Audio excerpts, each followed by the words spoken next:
ज्ञानेश्वरीचा 4था अध्याय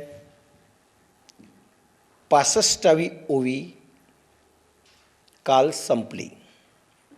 ती ओवी अशी. तैसे यमनियमी कडसले तपोज्ञाने चोखाळले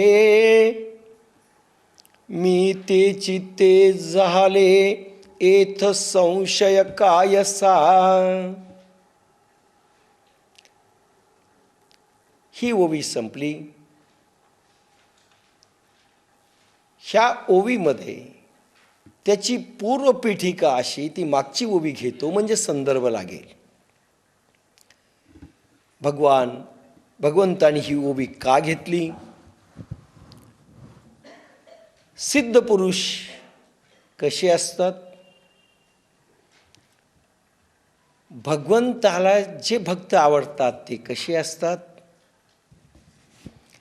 हे भगवान अर्जुनाला सांगतायत.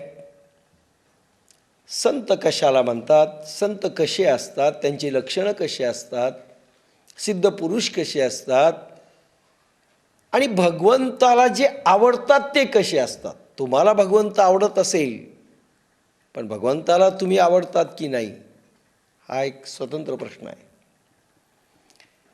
आपल्याला पुष्कळ भगवंत आवडतो पण भगवंताला आपण आवडतो का?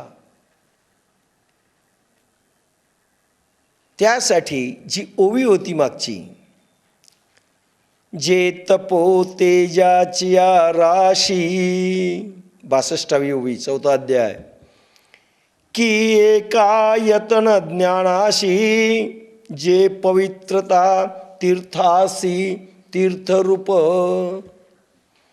जे तपो तेजाची राशी, जे योगी तपाच्या तेजाच्या राशी किंवा ज्ञानाला म्हणजे आत्म्याला राहण्याचे एकच ठिकाण असतात, जे तीर्थांना पवित्रता देणारे तीर्थरूप आहे. जैनांचे तीर्थंकर झाले 24. चालते बोलते तीर्थ होते ते. आणि माणूस निघून गेला, सत्पुरुष निघून गेला, सिद्ध संत निघून गेला की पुढे जड तीर्थ शिल्लक राहत. ते जोपर्यंत असतात चालते बोलते तीर्थ असतात. आणि चालते बोलते तीर्थ जोपर्यंत अस्तित्वात आहे तोपर्यंत जगाचा फायदा, देशाचा फायदा, संस्कृतीचा फायदा, परंपरेचा फायदा, सिद्धत्व मिळण्याकरिता जी आवश्यकता आहे त्याचा फायदा होतो, त्या लोकांचा फायदा होतो. सिद्ध संत नाही मिळाले तर समाध्या काही देऊ शकत नाहीत. समाधी स्थान कुठल्याही सत्पुरुषांचं असो, सिद्ध पुरुष मिळण्याकरिता मदत करतात, बाकी काही नाही. त्यांचं सिद्ध पुरुष मिळावाच लागतो. आणि सिद्ध पुरुष मिळाल्यानंतर त्यांचं काम संपतं. आणि तुम्हाला अनुभवते स्वतः त्या तीर्थामधील असणाऱ्याचे फक्त गुरु जोपर्यंत जिथपर्यंत नेतो तितक्याच दाखवतात, त्याच्या पलीकडे दाखवत नाहीत. कुठलंही समाधीस्थान भगवान ज्ञानेश्वरांसहित, तुकाराम महाराजांसहित, आळंदी असेल तरी त्याच्या पलीकडे तुम्हाला पोहोचू शकत नाहीत, पोहोचवत नाहीत. नियम आहेत तसे. आणि देवतांची ठिकाणं देखील तसेच आहेत. म्हणजे तीर्थ, जडतीर्थ एकदा बनले तर ते फक्त तीर्थंकर पुरवतात. आणि चालत्या बोलत्या तीर्थंकराकडून तुम्ही घ्यायचं असतं. आणि ते ज्या ठिकाणी समाधी घेतात त्या ठिकाणी पुन्हा तीर्थ बनतं. म्हणून सगळ्यात मोठी गोष्ट भगवान सांगतायत, अर्जुना ते तपो तेजाची राशी. मला कोण आवडतो? प्रचंड ज्यांनी तप केलंय, त्यांना महावीर आवडतील, गौतम बुद्ध आवडतील, ज्ञानेश्वर आवडतील, तुकाराम आवडतील, प्रचंड तप करणारे. पण जर तुम्ही तप नाही केलं, तुम्ही साधना नाही केली, सध्याचे कुठलेही महाराज नाही आवडणार. तप काय आहे पाठीमागे?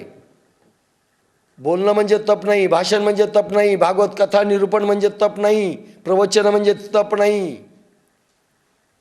त्यासाठी त्या ओव्या नाही आहेत. 12 वर्ष महावीरांनी तप केलं, 6 वर्ष बुद्धांनी तप केलं, अखंड तप आहे. तपो तेजाची या राशी, ज्या तपातून ब्रह्मतेज निर्माण होतं. बोलण्यातनं काय होतं? प्रवचनकार म्हणा, महाराज म्हणा, सिद्ध संत नाही, त्याच्यासाठीच्या ह्या ओव्या नाहीत. जे तपो तेजाची या राशी की एकायतन ज्ञानाशी, आत्म्याचं वस्तिस्थान. ज्ञान म्हणजे आत्मज्ञान, आत्मज्ञानाचे वस्तिस्थान ते असतात. तिथून आत्मज्ञान प्रगटतं. अरे 16व्या वर्षाच्या वयामध्ये जे लिहून गेले, त्या 60व्या वर्षाच्या वयातही समजत नाही.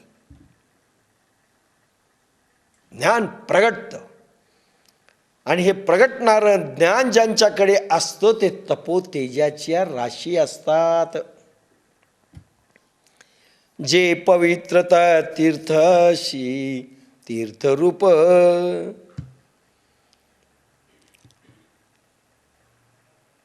तीर्थे देखील त्यांचं दर्शन घेऊन पवित्र होतात. त्यांची चरणधुली तीर्थांना लागण्यानंतर तीर्थ पवित्र बनतात. तीर्थे त्यांची इच्छा करीती सर्व काळ, व्हावया निर्मळ तया लागी. गंगा आणि यमुना वाट पाहतात की त्यांचे चरण आमच्यामध्ये लागून पवित्र व्हावे, आम्ही पवित्र व्हावे. तीर्थे देखील इच्छा करतात. त्यासाठी भगवंत ओव्या टाकतायत. भगवंत सामान्य बोलघेवड्या संतांसाठी ओव्या टाकत नाहीत, लक्षात घ्या. ते मद्भावास जे आले, मी तेची ते होऊन ठेले, जे मज तया उरले पदर नाही. माझा भाव जसा आहे, ओव्या झालेल्या आहेत म्हणून डिटेल घेत नाही, फक्त लिंकअप करतोय तुम्हाला. मद्भावा, भगवंत कसा आहे? भगवंत उदार आहे. आपण कृपण राहून चालेल का? भगवंत उदार आहे. भगवान शांत आहे. भगवान कसा आहे? स्थितप्रज्ञ आहे,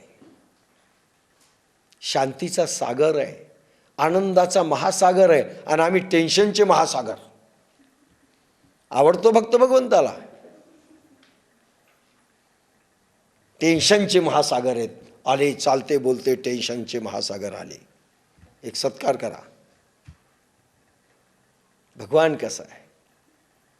अरे हा भगवान 3 दिवसाला एक युद्ध पडतं. मी नेहमी सांगत असतो, 140 वर्षात प्रत्येक 3 दिवसाला युद्ध केलेलं आहे.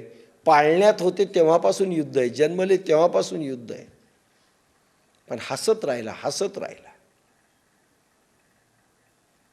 भगवंताला तो भक्त आवडतो, दुःखातही हसतो.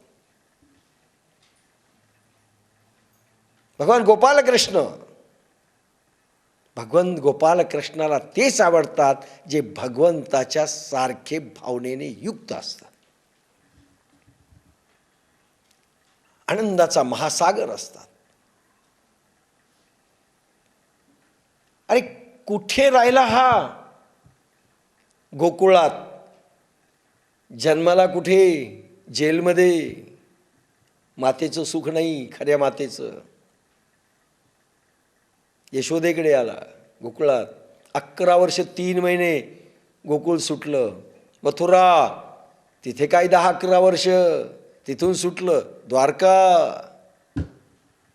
जसे ट्रान्सफर होतात,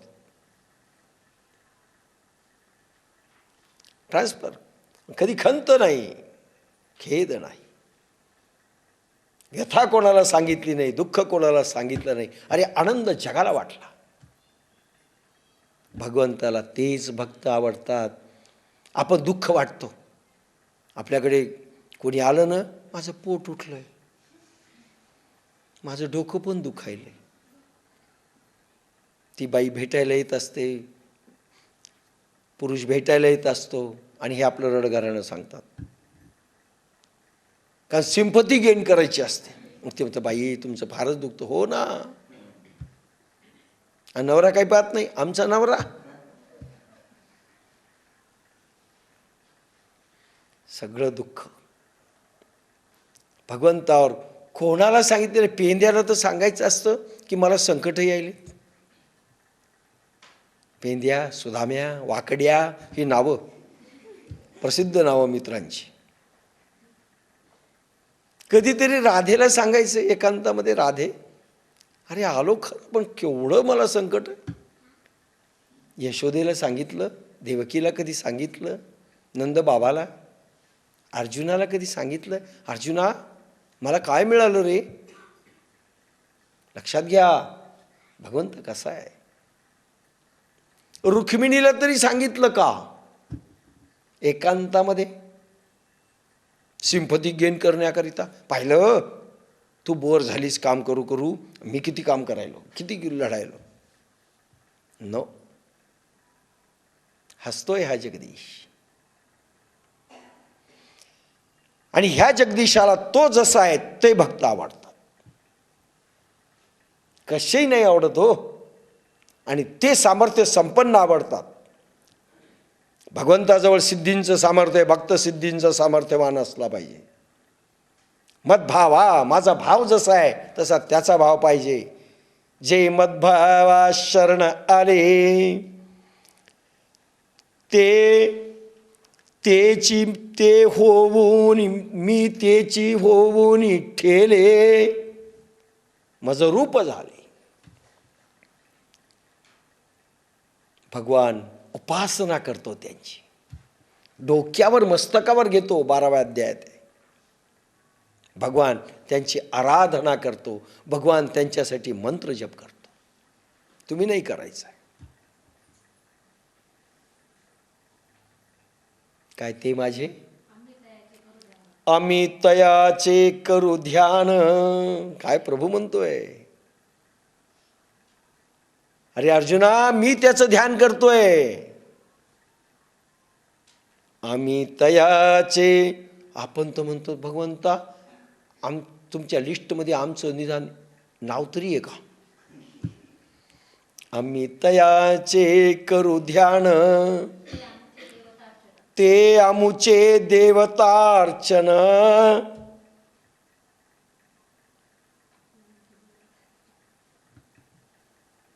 काय भगवान म्हणतात? अरे मी त्यांची पूजा करतो. तया वाचुनी आन गोमटेन मानू, त्यांच्याशिवाय मला करमत नाही हो रे. अरे हा भगवान 12 वर्षे श्रीखंड्या म्हणून नाथांच्या घरी कावड हे करत होता आणि जनाबाई संगे तळू लागत होता. आवडतं त्याला. मग आमच्या इथं काल मोलकरी नाही आली. का नाही आला? भांडे घासायला. काय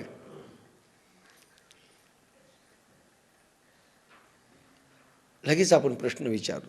अशाच्याकडे तो डुंकूनही पाहत नाही. ते मदभावास जे आले, मी तेची ते होऊन गे ठेले, जे मज तया उरले पदर नाही. माझ्यापेक्षा तो वेगळा नाही, मी त्याला माझ्यामध्ये घेऊन टाकतो. काय भगवान आहे. पण हे कधी होतं सांगताना जी 10-12 तास उभी झाली, केव्हा असा पात्र भक्त होतो त्यासाठीची ओवी म्हणजे तैसे यमनियमी कडसले. यम आणि नियमाने स्वतःला जो होरपळून काढतो, जाळून घेतो, मिटवून टाकतो, तळल्या जातो कढईमध्ये. विवेकाची कढई,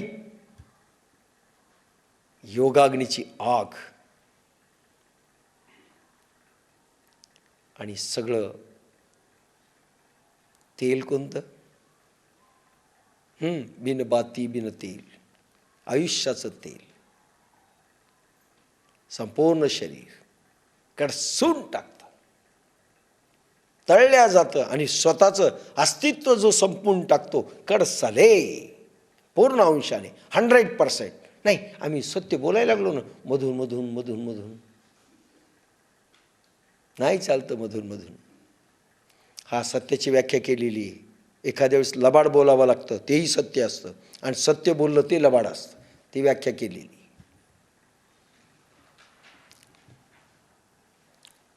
तैसे यमनियमी कडसले, जे तपोज्ञाने चोखाळले. तपोतेजाची या राशी आलय वागच्या ओळी. नुसतंच आपला कर्मकांडांचे प्रयोग करतोय, पण तपसाधना करत नाही. आपल्याला सगळ्यांना लागू आहेत ह्या ओव्या, म्हणून सांगतोय पुन्हा पुन्हा. आपल्याकडे वळवा. यम आणि नियमामधले 5-5 भाग आपण किती अंशाने पूर्ण केलेले आहेत? आपण कुठे आहेत? आणि साधनेमध्ये आपण कुठे आहेत? किती साधना करतो? आम्हाला वेळच मिळाला नाही. साधं पोरीचं लग्न असू द्या, 3.5 हाताची, जास्त मोठी नसते, तिच्या हातानं मोजली तर 3.5 हात असते.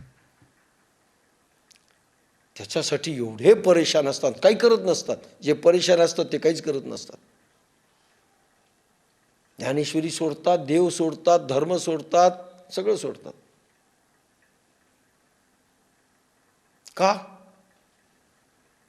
लग्न आहे, बाकी सगळे कामं करतात.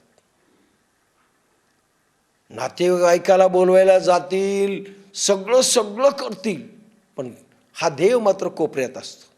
आणि येतो कधी? गणपती बसवायच्या वेळेस. देवक लटकलेला फोटो ओळखत नाही. आणि देवा, आम्ही तुझेच ना रे. वा वा वा.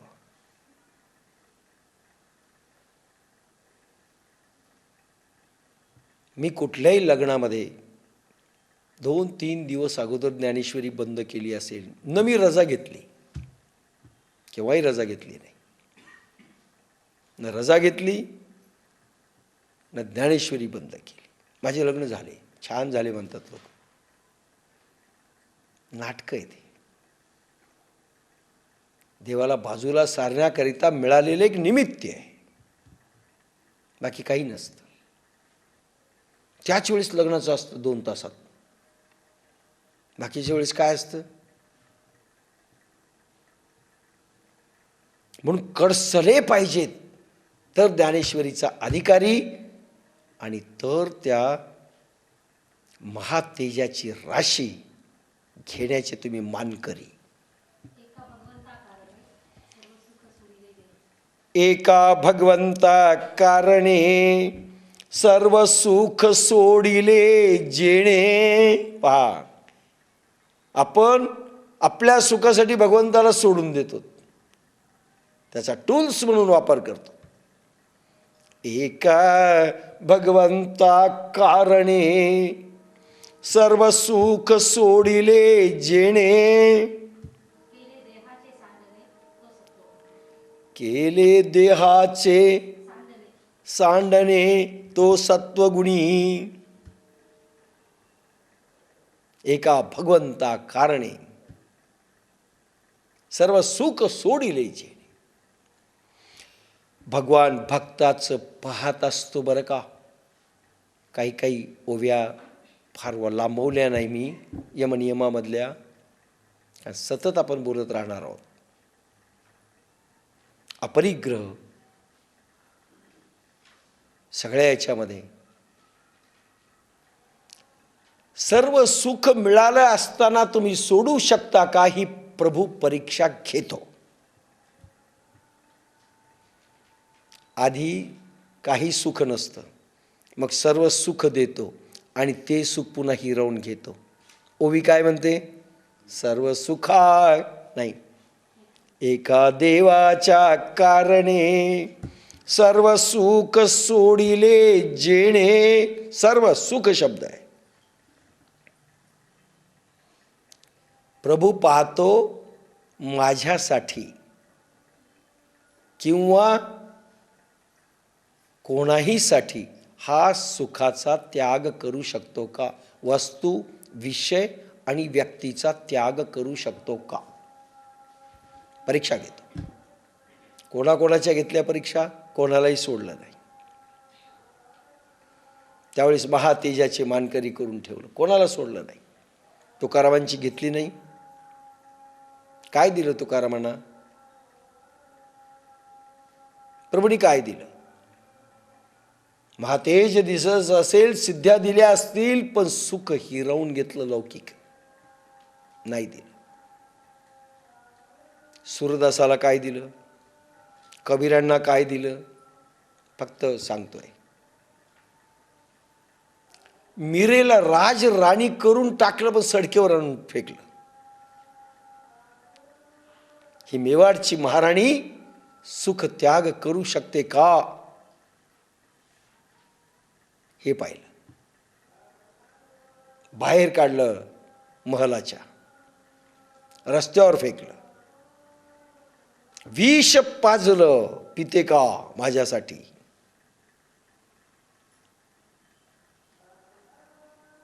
लक्षात घ्या काय काय. एकेकाचं पहा. आरत्या वळतोय तो आपण त्या संतांच्या. माऊलींचं काय केलं? सर्वश्रुत आहे.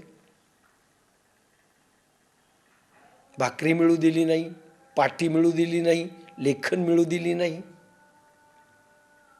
नाही मिळू दिली. बाप्पासाहेबांचे तरी काय हाल होते मिळाल्यानंतर. बायको नाही, पोरग सांभाळीत नाही, सून नाही, सगळ्यांनी हाकलल्यासारखं. शिष्य कधी सांभाळतायत कधी नाही.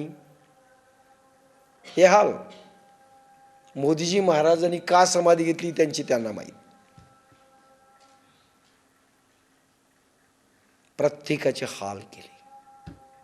देवभक्ता लागी करुणे दी संसार, अंगे सारावार करुणी ठेवी. तुकाराम म्हणतात, नाही करू देत तो संसार. सुखाची साधनं हिरावून घेतल्यानंतर तुमची मनस्थिती कशी राहते याची टेस्ट तो घेतोच. बिलकुल घेतो. आम्हालाही सोडावा लागला बंगला. मला आज एक ऑफिसर आले होते, म्हणजे तुम्ही इतक्या आनंदात?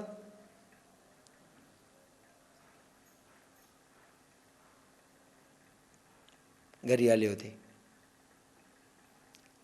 सांगायचं म्हणजे टेस्ट घेतोच होतो. किती आसक्त आहेत, किती रडतात. तो कधी रडला नाही, तुम्ही का रडता? त्याला काय मिळालं? सीतेला काय मिळालं? रडली. द्रौपदीला काय मिळालं? आपण जे आपल्याला काय मिळालं म्हणून रडत बसतो त्या देवाच्या नावाने. सीतेला काय मिळालं? फक्त माहेरात होती तोपर्यंत सुखाच्या समुद्रात होती, आनंदाच्या महासागरात होती. अयोध्येला आल्यावर काय मिळालं तिला? राज्याभिषेक व्हायचा की वनवास. 12 वर्ष वनवासात. कुठेही झोपायचं, कुठेही पडायचं, काठ्यावरून चालायचं, अनवाणी चालायचं, ऊन पाऊस काही नाही. ही जनकनंदिनी आणि अयोध्येची सम्राज्ञी काय हाल होते.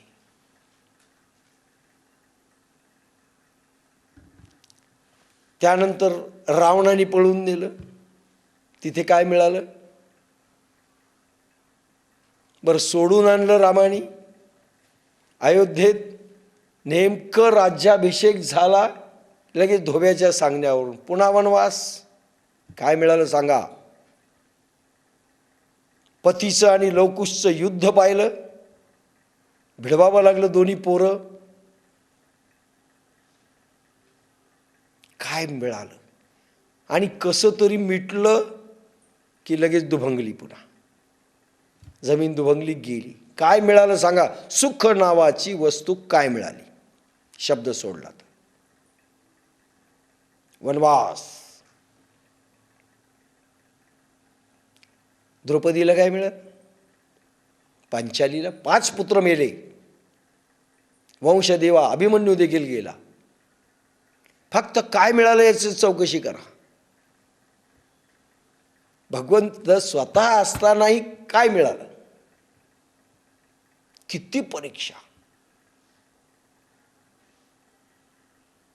लाक्षागृहापासून 12-12 वर्ष वनवास, भगवंत स्वतः असताना. आपल्यालाच वाटतं फक्त आपल्याला मिळावं, कारण VIP कोठ्यातून आलोत आपण. कोणाला नाही मिळालं नाही, पण आम्हाला मिळालं पाहिजे देवा. कारण आम्ही 1.5 पैशाचा कापूर, 2 रुपयाची खास उदबत्ती, फार महाग असली तर 2 तुकडे करतो, तर अर्धी लावतो. इतकुशिक वात, तेल आणि हात जोडतो. 10 कॅलरीज आपली नष्ट होते हात जोडल्यामुळे. 10 कॅलरीज ऊर्जा. बाकी काय करतो आपण? पण आपल्याला फार काही मिळालं पाहिजे. नसेल मिळालं त्या राधेला, नसेल मिळालं रुक्मिणीला, नसेल मिळालं द्रौपदीला, सीतेला, आम्ही खास आहेत. कसं मिळत नाही? म्हणून यमनियमी कडसले परीक्षा घेतो भगवान, आणि त्या परीक्षेत उतरलं पाहिजे. सोपंच नाही. संसार उपभोगासाठी नाहीये, संसार उपयोगासाठी. संसाराच्या माध्यमातून भगवंताकडे जाणं हे अपेक्षित आहे. संसाराच्या उपयोगी साधनेमधून भगवंताच्या रस्त्याला लागणं ह्यासाठी संसार आहे, उपभोगासाठी नाही. आणि म्हणून ही ओवी संपली. यमनियमी कडसले याच्यावर मी बोललो. भगवंताला तेच भक्त आवडतात जे साधनामय राहतात, व्यवहारात यमनियमाने राहतात, पूर्णांशाने राहतात, आणि भगवंताकडेच सगळ्या त्यांच्या वासना वाहत असतात. वस्तूकडे नाही, विषयांकडे नाही, काहीही न मागणारा. भगवंता फक्त तू पाहिजे, काही नको. तो भक्त आवडतो, त्याला म्हणतात यमनियमी कडसले. आता नंतरची ओवी घेतो. 11वा श्लोक, 4था अध्याय, भगवद्गीतेचा 11वा श्लोक. ये यथा मां प्रपद्यन्ते तास्तथैव भजाम्यहं मम वत्मानुवर्तन्ते मनुष्यः पार्थ सर्वशः. ये यथा मां प्रपद्यन्ते तास्तथैव भजाम्यहं. फार सुंदर श्लोक आहे. जे लोक मला ज्या प्रकाराने भजतात त्यास तसाच मी भजतो, त्यांच्यावर अनुग्रह करतो. हे पार्था, मानव सर्व प्रकारे निसर्गतः माझ्या मार्गास अनुसरतात. बाप्पासाहेबांचं ह्या श्लोकावर समगीत. मज भजती जे जैसे, मिही त्यास भजे तैसे, कोणी येवो कशा रीती, माझ्या पंथेच त्या गती, ज्ञाने ओग होती एक, ऋषी भक्ती स्वाभाविक. माऊलींचं निरूपण ह्या श्लोकावर. एरवी तरी पाही जे जैसे माझी ठाई. गोड ओवी. एरवी तरी पाही जे जैसे माझी ठाई. भजती तया मी तैसाची भजे. एरवी तरी पाही जे जैसे माझी ठाई. आता दुसऱ्या रीतीने पहा. जे साधक योगी माझी भक्ती जशी करतात त्यांना मी त्यांच्या प्रमाणात प्रेम देतो. जशास तसे असा निसर्ग नेम आहे. गतिवाद विज्ञानी आहे, गणिती आहे, अचूक रीती आहे. भजती तया मिही तैसाची भजे. भगवंताने आपल्याला वाटतं भगवंताने आपल्यावर प्रीती करावी. भगवंताने आपल्याला विसरू नये, स्मरणात ठेवावं, अखंडित आठवणीत ठेवावं. कमीत कमी नाही आपली पूजा केली तरी चालेल, पण भगवंतानी निदान स्मरणात आपल्याला ठेवावं, आठवणीत ठेवावं असं प्रत्येकाला वाटतं. भगवान म्हणतात मी प्रेम केव्हा देतो, मला भक्त केव्हा आवडतो. मला आवडलं की मी प्रेम देतो, पण मला केव्हा आवडतो तीही ओवी.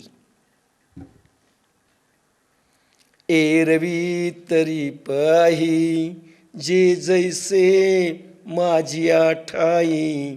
भजती तया मिही तैसाची भजे.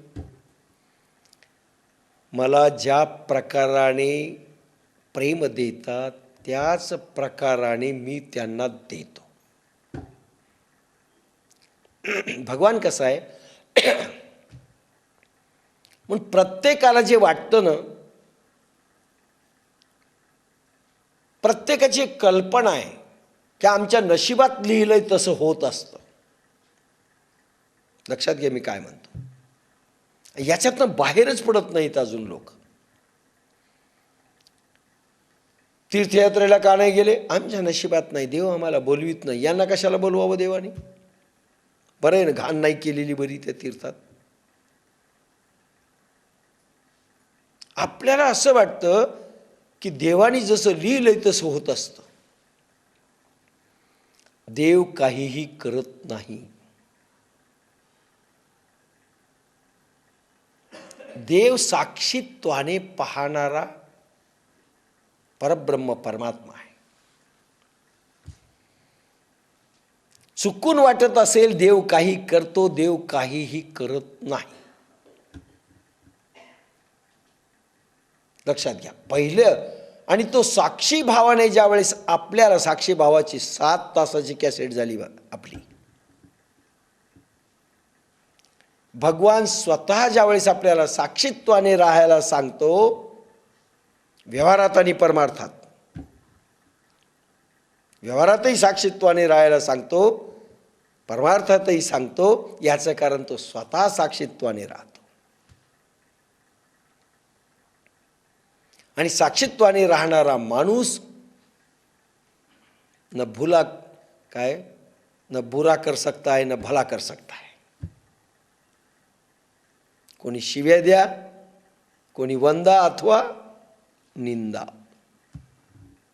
याला साक्षी भाव म्हणतात. भगवान काय म्हणतात पुढे येतील एखाद्या वेळेस. एरवी तरी पाही मला जो जसा भजतो, माझं ज्या पद्धतीनं जो भजन करतो, मला जसा तो प्रेम देतो. थोडक्यात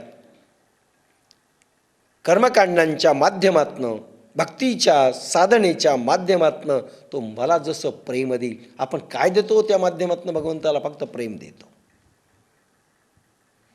आणि प्रेम ही वस्तू फार विचित्र आहे.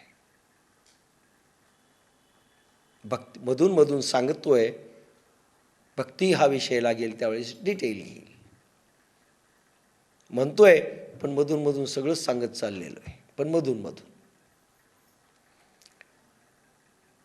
प्रेम ज्यावेळेस आपण भगवंताला देतो त्यावेळेस एक लक्षात घ्या की भगवंताला प्रेम देताना तुमच्याजवळ प्रेम पाहिजे. आणि लक्षात घ्या, ओपनली सांगतो, आज कोणाजवळच प्रेम नाही. जर तुमच्याकडे प्रेम नसेल, कोणी म्हणा आमच्याकडे प्रेम नाही, कसं नाही? अरे जर प्रेम असतं तर तुम्ही भिकाऱ्यासारखं घरातही मागणी केली नसती. हे नवऱ्या बायको असली तर मला प्रेम दे, हे सासऱ्या मला प्रेम दे, हे मुला मला प्रेम दे, हे मुली मला प्रेम दे,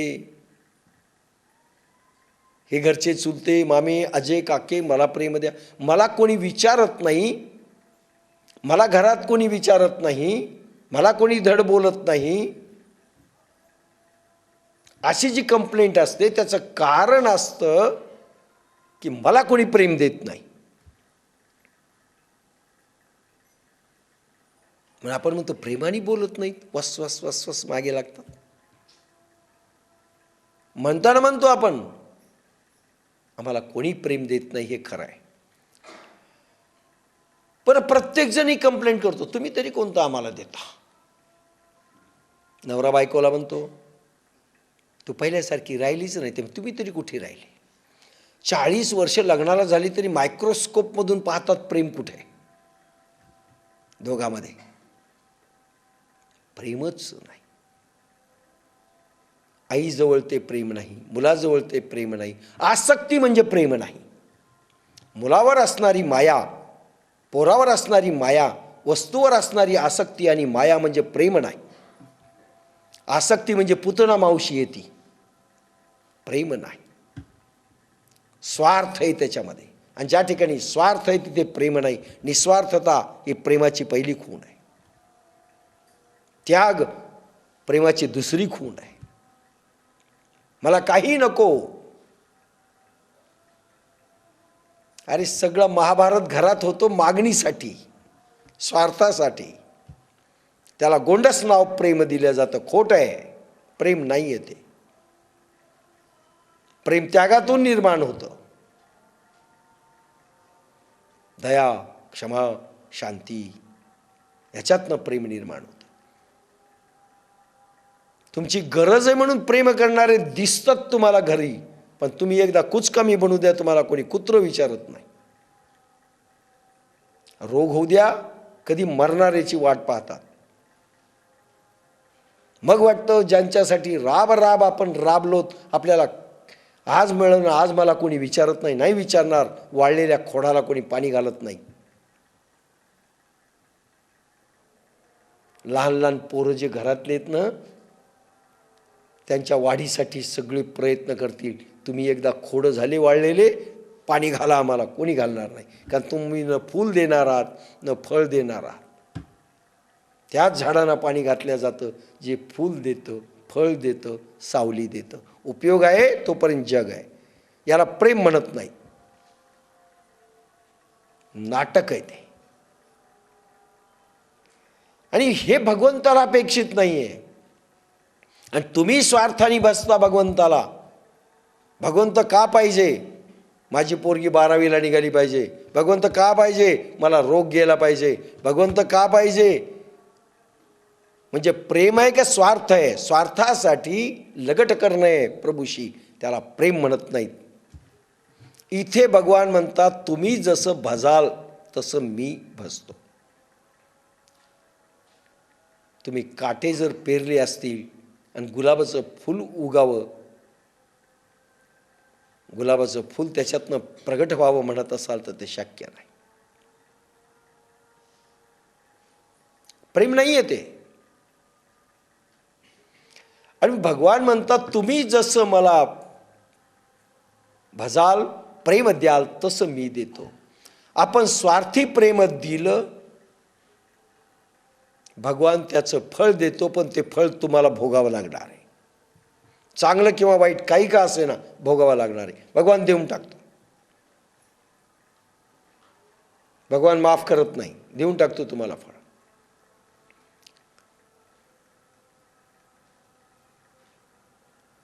एक मी कधी कधी उदाहरण सांगत असतो. एखाद्या ठिकाणी व्याख्यानाला गेल्यानंतर हे उदाहरण हमखास सांगतो की एक असेच महाशय तपश्चर्येला बसले. पूर्वजन्मीचं जरा काही फार सुकृत जोरात होतं. योगायोगानं अंतिम स्थितीला आला असेल. भगवान प्रगटले. बोला, व्हॉट डू यू वॉन्ट. आता विचारच केला नाही, इतक्या लवकर भगवान प्रगट होईल कशासाठी काय आपणही विचार केला नाही. ठीक आहे म्हणले, भगवान आपल्याला 3 वर पाहिजे. नाहीतरी म्हणले मूर्ख आहे, काय मागणार आहे. देऊन टाकले. म्हणले माग काय माग नाही, आत्ता विचार केला नाही, वेळोवेळी विचार करील. ठीक आहे म्हणले, तथा असतो, जा. आले घरी खुश. आरशासमोर जाऊन उभा राहील. पाहिलं तर नाक जरा, तोंड पाहिलं आरशात. अरे 3 वर घेऊन आलेलो, कसा सुंदर दिसलो पाहिजे. बायको कोण देईल आपल्याला, सुंदर पाहिजे, ऐश्वर्या राय, निदान सलमान खान दिसावं. तोंड पाहिलं तर नाक जरा धपकं होतं. अरे म्हणे नाक चपटं आहे आपलं, लोक नाकट म्हणतात. मग म्हणले देवा पहिला वर नाक लांब होऊ दे. इतकं लांब झालं ते की 2-3 हात. पुन्हा आरशासमोर पाहिलं तर म्हणले जांबुवंत बरा, नळ निळ जांबुवंत, त्याच्यापेक्षाही लांब झालं आहे. हे तर बेसूर दिसायलं. म्हणजे दुसऱ्या वरात देवा लहान कर नाक. आता किती लहान कर सांगितलं नाही म्हणून ते होतं त्याच्यापेक्षाही चपटं झालं. ते हवा येण्यासारखंच दिसणं. आता म्हणे नकटे पण तर जास्तच वाढलं. 3ऱ्या वरात म्हटलं देवा होतं तसंच कर. 3ही वर गेले. आता देवाला नावं ठेवण्यात काय अर्थ आहे. मनुष्य देह दिल्यानंतर तुम्हाला पूर्वजन्मीचं भोगायला फार कमी लागतं, कर्म येतं भोगायला, हे खरं आहे. पण भगवान परीक्षेमध्ये ज्यावेळेस उतरवतो तुम्हाला, पण तुम्हाला एक चॉईस दिलेला आहे कर्म करण्याचा. भविष्य तुमच्या हातात आहे, भूतकाळ तुमच्या हातात नाही. भूतकाळाची प्रारब्धाची फळं तुम्हाला भोगावी लागतील, पण भविष्य तुमच्या हातात आहे. आणि भविष्यात आपल्याला वेळ नसतो भविष्य घडवायला. तो चॉईस दिलेला आहे. प्राण्यांना चॉईस नाही आहे, पण माणसाला चॉईस आहे. तुम्हाला संसारही दिलेला आहे, परमार्थही दिलेला आहे, करायची साधनं दिली, बुद्धी दिली, सगळं दिलं. ॲक्ट युअर विल, तुमच्या इच्छेप्रमाणे करा. ही ओवी सांगते तुम्ही जसं द्याल. इथं म्हटलंय का पूर्वजन्मी तुम्ही जे केलं तेच मी भोगायला देईल म्हटलंय. तुम्ही ज्या पद्धतीनं द्याल त्या पद्धतीनं मी रिटर्न करेन. इको, भगवान म्हणजे इको आहे. आपण ज्यावेळेस महाबळेश्वरला चुकून गेलो, जातोच म्हणा, महाबळेश्वरला जर गेलो, माथेरानला गेलो, तर त्या डोंगरच्या कड्यामध्ये काही पॉईंट्स आहेत, व्ह्यू पॉईंट्स, तिथून आपण ओरडायचं. बुद्रुककर असं नाव घेतलं की तिकडून इको येतो, बुद्रुककर. बुद्रुककर म्हणायचं पूर्वजन्मात काहीतरी होतं ते तिकून आवाज आला. नाही, इको आहे. प्रभू फक्त इको आहे. तुम्ही तलवार काढली, तोही तलवार काढली. तुम्ही ज्या पद्धतीने तुम्ही स्वार्थाने बजले, तो स्वार्थाने तुम्हाला पूर्ण करेल.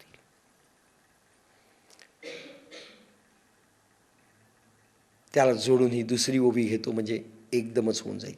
देखे मनुष्य जात सकळ, हे स्वभावता भजनशील, झाले असे केवळ माझी याची ठाई. तिसरी ओवी, परिज्ञाने विननाशिले, जे बुद्धिभेदाशी आले, तेणे एकाची या कल्पिले अनेकत्वे. विषय असा आहे, मला जे ज्या पद्धतीनं भासतात त्या पद्धतीनं मी त्यांना रिटर्न देतो. दुकानावर गेले, माल जेवढे पैसे असतील त्या प्रमाणात तुम्हाला मिळेल. नाही 10 रुपयाची नोट गेली, मला हिरा पाहिजे, मिळेल. ज्या ताकदीचं तुम्ही प्रेम द्याल त्या ताकदीचं भगवान तुम्हाला प्रेम देतो. भगवंताला तुम्ही तेवढी आवडता. आमच्याजवळ मुळात प्रेम नाही ही शोकांतिका आहे. घरातल्या लोकांवर देण्याकरता नाही, आपल्या स्वार्थांच्या आड जर कोणी आलं तर आपण त्यांना शिव्या देतो. घरच्याही लोकांना आपण त्याला तोडून बोलतो. मला दूध नाही मिळालं, मला चहा नाही मिळाला, मला भाकरी नाही मिळाली, मला औषध नाही मिळालं, कंप्लेंट करतो आपण. आपल्या स्वार्थाच्या जे जे कोणी आडवे येतील त्याला आपण स्पेअर करत नाही. आपल्या मानाच्या, आपल्या सन्मानाच्या काही कल्पना आहेत, आपल्या अहंकाराच्या कल्पना आहेत, आपल्या मोठेपणांच्या कल्पना आहेत, त्याच्या जे जे कोणी आडवे येईल त्याला आपण मारतो. कुठे प्रेम? अरे प्रेम मार खाल्ला तरी, येशू ख्रिस्ताना खिळे ठोकले तरी ईश्वरा तू माफ करणार नाही, पण माफ कर, मी सांगतोय म्हणून माफ कर या लोकांना. माफ कर. याला म्हणतात प्रेम. आणि ते भक्त जास्त आवडतात ज्यांनी प्रभूसाठी कंसाला. प्रभूंनी द्वेषाने कोणाला मारलं सांगा? कंसाकडे चाललेले ते कुब्जा तिचा उद्धार केला, कपडे घातले, सगळे नर नारी त्यांना आनंद दिला. मनातून द्वेष घेऊन, पिस्तूल घेऊन चाललेले नाही आहेत. आनंद आहे मनात, कुठलाही किंतु परंतु नाही आहे. पण ज्यांनी जसं प्रेम केलं, कंसाने मामा आहे सख्खा, कंसाने शत्रुवत प्रेम केलं, त्याला शत्रुवत मारलं. जे जसे माझ्यावर प्रेम करतील मी तसाच त्यांना मारणार. उद्धार केला कारण भगवंताच्या हातानं मेलेला आहे. पुतनेला पूर्वजन्मात, मागच्या जन्मात इच्छा केली होती याच्यासारखा पुत्र व्हावा, पण कामी इच्छा होती. पुतनेला दूध पिऊन विषांचं हे करून मारलं. रावणाला मारलं. रात्रंदिवस राम दिसत होते त्याला आणि याला कृष्ण दिसत होते कंसाला. आणि ज्यांनी अतिशय प्रेम केलं, उष्टे बोरं खाल्ले. हो, प्रॅक्टिस नाही केली कुठे. रुक्मिणीने कधी उष्ट दिलं होतं का? पाहिलं मी, फार पाहिलं. भागवत काढलं, महाभारत काढलं, नाही. लक्ष्मीचं उष्ट खाल्लं का? पाहिलं नाही. पण शबरीचे बोरं खाल्ले. सालपट कुठे खाल्ले का? मी पाहिलं जरा. केळीचे कुठेही खाल्ले नाही. विदुराच्या घरी खाल्लं. हा प्रेमासाठी काहीही करतो. प्रेमासाठी काहीही करतो. नाही ते 56 भोगही घेत नाही त्या दुर्योधनाचे. म्हणून जसं तुम्ही प्रेम करता तसाच तो प्रेम करतो. म्हणून त्या क्वालिटीचं, भगवद्गीतेचा मानकरी व्हायचा असेल, अधिकारी व्हायचा असेल, महातेजाच्या राशीचा पुंज व्हायचा असेल, कैवल्याचा पुतळा व्हायचा असेल आणि भगवंताच्या मस्तकामधला मुकुटमणी व्हायचा असेल तर त्या ताकदीचं प्रेम द्यावं लागेल. भगवान निस्वार्थी आहे. भगवान शत्रूचाही उद्धार करतोय. रावणाचा उद्धार केला, कंसाचा उद्धार केला. आम्ही मित्राचा घात करतोय.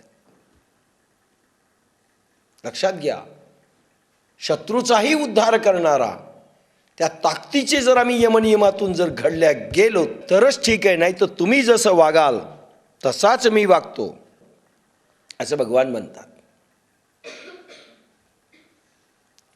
तुम्ही जसं प्रेम द्याल तसं मी देतो. म्हणून त्या ताकदीचं प्रेम अखंडित तुम्ही असेल तर अखंडित तो झरा त्याचा आपल्याकडे येईल. राधेसाठी रडला, गोपिकांसाठी रडला, नंद यशोदेसाठी रडला, गाई गुरांसाठी रडला, पेंद्या वाकड्या सुदाम्यासाठी रडला, म्हाताऱ्या प्रत्येक माणसासाठी रडला, गोकुळाच्या एक एक कणासाठी रडला, दुसऱ्यासाठी नाही रडला, बिलकुल नाही रडला, प्रेमासाठी हा रडला.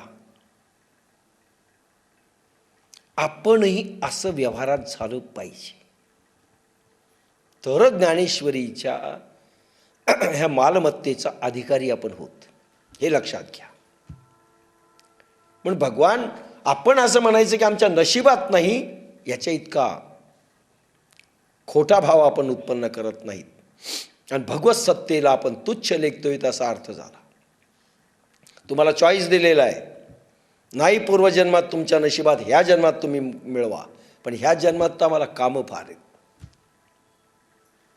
कामं फार आहेत. सुनीची डिलिव्हरी, काय काय कामं असतात, आता बोलत नाही. भजती तया मिही तैसाची भजे, पण प्रभूंनी नियम सांगितला आहे, तुम्ही जसं मला भजाल तसाच मी भजेल. अहो, रास क्रीडेमध्ये गोपिकांचं प्रेम कमी जास्त झालं किंवा थोडाही अहंकार आला तर भगवान गुप्त होत होता, कमी पडलं की हा गुप्त होत होता. त्या प्रेमात थोडा अहंकाराचा एकदा वास जरी भगवंताला आला तर हा गुप्त होऊन जात होता, आणि गोपिका रडत असत. लक्षात घ्या काय क्वालिटी लागते, ज्ञानेश्वरीचा भक्त व्हायला काय क्वालिटी लागते ते सांगायला.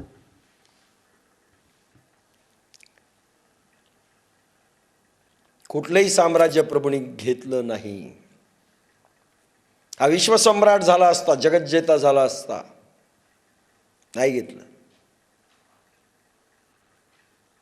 द्वारकेचा राणा असताना हा जरी द्वारकाधीश होता तरी बळीभद्र, बळीराम दादा त्याच्या आज्ञेने वागत होता. बलराम दादानी सांगावं, कृष्णाने ऐकावं. वागणं पहा सगळं कसं आहे. व्यवहारात असंच वागता आलं पाहिजे,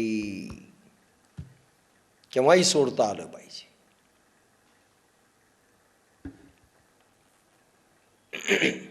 देखे मनुष्य जात सकळ, हे स्वभावता भजनशीळ, झाले असे केवळ माझ्या ठाई.